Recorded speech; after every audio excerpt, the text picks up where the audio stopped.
You play Roblox on your mobile device and you see people changing their hairs and having multiple hairs on Roblox all the time on their heads, and you want to be able to do that too. You are in the right place, because today in this video I'll show you exactly how can you do that. All you need to do is to follow carefully with me till the very end, and we'll not need the app for now. We need to go to your browser. So quit the app and go to your browser and search for Roblox. Open the first website, that is roblox.com, and then tap right here in the bottom to go to the web version of the website, not the app. So from here, what we need to do is to make sure we are logged in. Then we need to enable the desktop version of the site. So tap on the three lines in the top right corner, then tap on desktop site. Wait for a couple of seconds for the website to reload, and just like that you are in the desktop version. You need to zoom in, go to the left corner and tap right here in the top left corner, and then tap on avatar.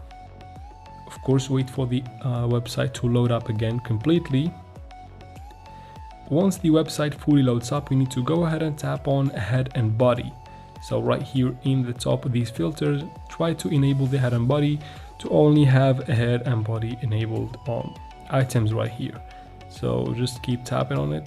Let me try again.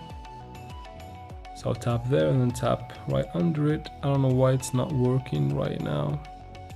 Just keep retrying, or maybe just the site is bugging right now for me. So however, there are the hairs right here in the hats. Let me try one more time. So tap on head and body. It's not working, whatever. So just right here you can choose the hats or the hairs, anything you want. Just put them on top of each other just like that, and select basically anything you want. Of course, you need more items. I just have a little bit of them right here, but once you make up your mind, you should be good to go. And that is it, how you do it, guys. I hope it was useful. If it was, please like and comment down below. Leave your opinion for me in the comments. I'll try to reply to every single one.